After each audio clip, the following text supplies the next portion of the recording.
Welcome to Telugu classes by Purnima. ఈరోజు వీడియోలో TS టెట్లో వచ్చే 6వ తరగతి ఇంపార్టెంట్ కంటెంట్ అండ్ మెథడ్స్ ఇప్పుడు తెలుసుకుందాం. 6వ తరగతి అభినందన అనే పాఠం నుండి కంటెంట్. ఈ పాఠం రాసిన కవి శేషం లక్ష్మీనారాయణాచార్యులు. ఈయన జననం 15/4/1947, మరణం 17/5/1998. ఈయన జన్మస్థలం కరీంనగర్ జిల్లా నగునూరు. తల్లిదండ్రులు కనకమ్మ, నరహరి స్వామి. వృత్తి తెలుగు భాషోపాధ్యాయుడు, రంగారెడ్డి జిల్లా. సాహిత్య సృజన పద్య, వచన, గేయ కవిత్వాలు. దక్షిణ భారత హిందీ ప్రచార సభ వారి స్రవంతి పత్రికలో ప్రచురించబడ్డ విమర్శన వ్యాసాలు. ఈయన ప్రత్యేకత లలిత మనోహరమైన దైవభక్తి, దేశభక్తి గీతాల రచన.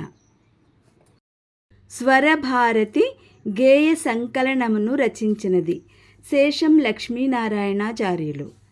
వందనాలు వందనాలు అభినందన చందనాలివే అనే అభినందన గేయం ఏ గ్రంథంలోనిది? స్వరభారతి. అభినందన గేయంలో లక్ష్మీనారాయణాచార్య ఎవరిని అభినందించారు? రైతులను, సైనికులను. జై జవాన్ జై కిసాన్ అని పిలుపునిచ్చినవాడు లాల్ బహదూర్ శాస్త్రి. భరతమాత పురోగతికి ప్రాతిపదికలకు ఘనులెవరు?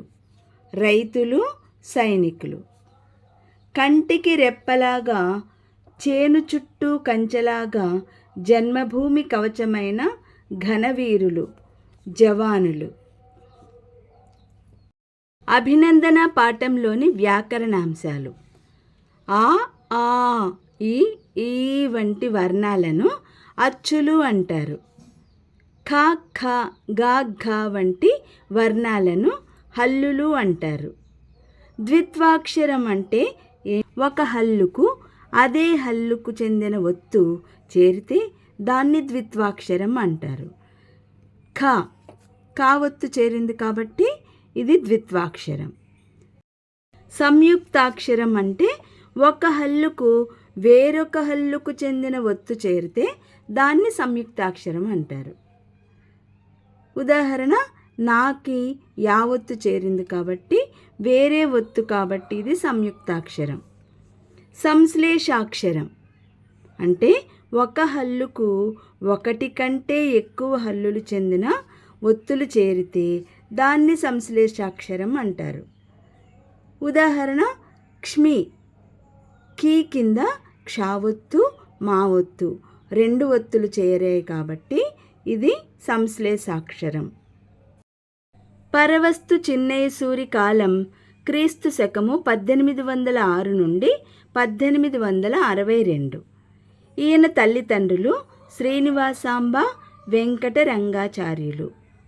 ఈయన జన్మస్థలం శ్రీ పెరంబదూరు, తమిళనాడు.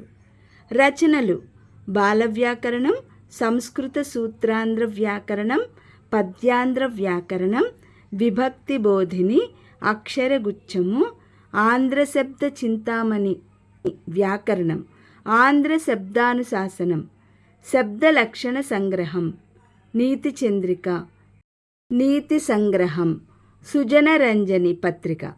ఈయన బిరుదు సూరి, అర్బత్ నాట్ దొర ప్రదానం చేశారు. విశేషాలు: నీతి చంద్రికకు మూలం విష్ణు శర్మ పంచతంత్రం. ఈయన గురువు రావిపాటి గురుమూర్తి శాస్త్రి. మిత్రలాభంలోని పాత్రలు: కాకి, కాకి పేరు లఘుపతనకం. ఎలుక హిరణ్యకం. తాబేలు మందరకం. జింక చిత్రాంగుడు. వలలో చిక్కుకున్న చిత్రాంగుడిని చూసిందెవరు? లఘుపతనకం. ఎంత ప్రమాదం జరిగింది చిత్రాంగా, నీలాంటి మంచివాడికి రావలసిన అపాయం కాదిది, కానీ ముందుగా నువ్వు ఈ ఆపద నుండి బయటపడాలి అన్నది లఘుపతనకం. వేటగాని వల నుండి చిత్రాంగుణ్ణి విడిపించింది ఎవరు? హిరణ్యకం, లఘుపతనకం. అంతఃపురములోని రాజపరివారం మాటలు విని మానవ భాషను నేర్చుకున్నది చిత్రాంగుడు. ఎలుక ఉపాయం విని నటించిన స్నేహితులు ఎవరిని కాపాడారు? మందరకాన్ని. నువ్వెవరివి, ఎందుకు పరిగెత్తుకుంటూ వచ్చావు అని అడిగింది తాబేలు జింకను. ఇంత పెద్ద ఆపదలో నువ్వెందుకు చిక్కుకున్నావు, కొంచెం జాగ్రత్తగా ఉండాలి కదా అన్నది ఎలుక. జింక ఏ వయసులో మొదట వేటగాడి వలలో ఉచ్చులో చిక్కుకుంది? 6 నెలల వయసులో.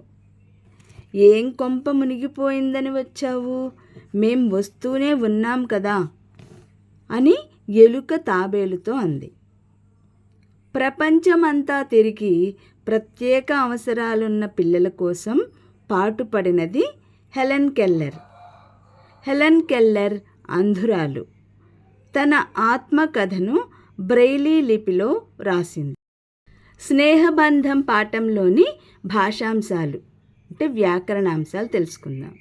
హ్రస్వాలు అంటే ఒక మాత్రా కాలంలో ఉచ్చరించే అచ్చులను హ్రస్వాలు అంటారు. అవి ఆ, ఈ, ఊ, రు, ఏ, ఓ. మాత్ర అంటే అర్థం కనురెప్పపాటు కాలం, కను మూసి తెరిచే అంత.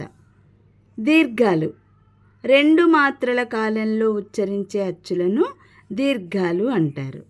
అవి ఆ, ఈ, ఊ, రు, ఏ, ఐ, ఓ, ఔ. పరుషాలు అంటే క, చ, ట, త, ప. కఠినంగా పలికేవి పరుషాలు. సరళాలు అంటే గ, జ, డ, ద, బ. వీటిని సరళాలు అంటారు. ఇక మహాప్రాణాక్షరాలు అంటే ఖ, ఘ, ఛ, ఝ, ఠ, ఢ, థ, ధ, ఫ, భ. ఇవి మహాప్రాణాలు, వర్గయుక్కులు. అనునాసికాలు. అనునాసికాలంటే ముక్కుతో పలికేవి. జ్ఞ, ఇణి, ణ, న, మ. అంతస్తాలు య, ర, ల, వ. ఊష్మాలు ఊది పలికేవి. స, ష, స, హ. రా అనే అక్షరాన్ని ఆధునిక వ్యవహార భాషలో ఉపయోగించడం లేదు. దీనికి బదులుగా రా వాడుతున్నారు. ఛ, ఝాలు కూడా వాడుకలో లేవు. ఛ, ఝాలను వాడుతున్నారు. వర్షం పాఠంను రచించిన కవి పల్లా దుర్గయ్య. డాక్టర్ పల్లా దుర్గయ్య. జననం 25/5/1914. మరణం 19/12/1983. ఈయన జన్మస్థలం వరంగల్ జిల్లా మడికొండ, ప్రస్తుతం వరంగల్ అర్బన్ జిల్లా. ఈయన తల్లిదండ్రులు నరసమ్మ, పాపయ్య శాస్త్రి.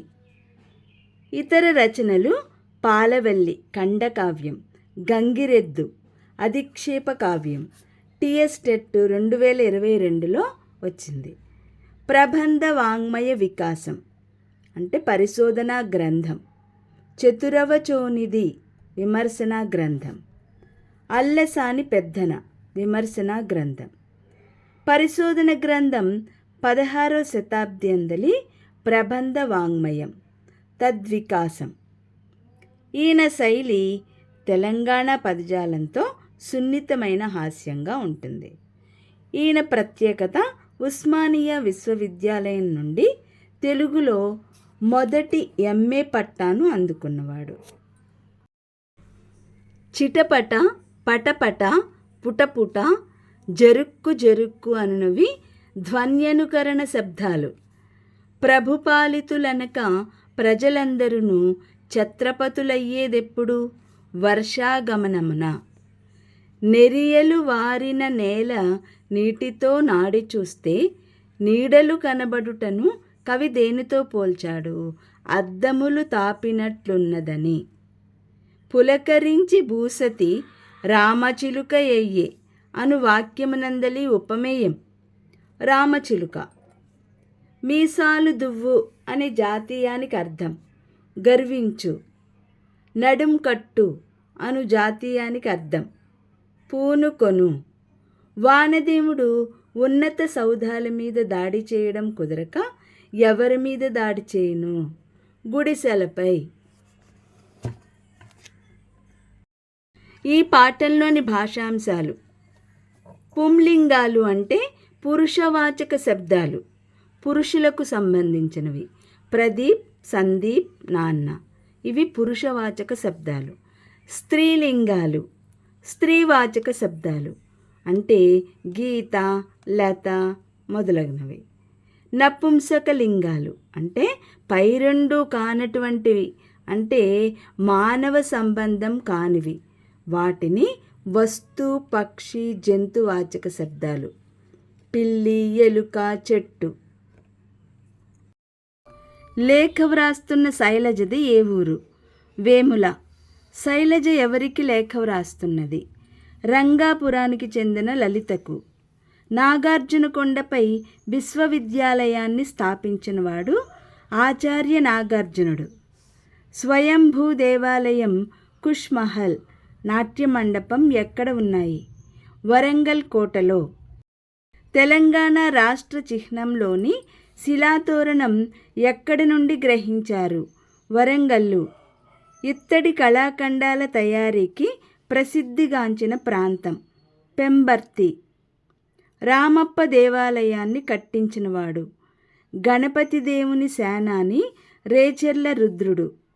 తెలుగు భాషకు ప్రాచీన హోదా లభించడానికి కారణమైన జినవల్లభుని శాసనంలోని పద్యాలు కంద పద్యాలు. సిరివెలుగులు విరజిమ్మే సింగరేణి బంగారం బొగ్గు. శాతవాహనుల రాజధాని కోటిలింగాల. శాతవాహన వంశపు తొలిరాజు శ్రీముఖుడు. కులీ కుతుబ్ షా ప్లేగు వ్యాధి నిర్మూలనకు గుర్తుగా కట్టించిన చారిత్రక కట్టడం చార్మినార్. 1750 ప్రాంతంలో పెదసోమ భూపాలుడు కట్టించిన మట్టి కోట ఎక్కడ ఉన్నది? గద్వాల, జోగులాంబ జిల్లా. కోట లోపల చెన్నకేశవ స్వామి గుడి ఉన్నది. అష్టదిగ్గజ కవులను పోషించిన గద్వాల సంస్థానాధీశుడు చినసోమ భూపాలుడు. పిల్లల మర్రి ఎక్కడ ఉంది? పాలమూరు జిల్లా, మహబూబ్ నగర్ జిల్లా. 6వ తరగతి కంటెంట్ రేపటి వీడియోలో పార్ట్ బిలో తెలుసుకుందాం. ఈ వీడియో లైక్ చేయండి, షేర్ చేయండి. మరిన్ని వీడియోల కోసం సబ్స్క్రైబ్ చేసుకోండి.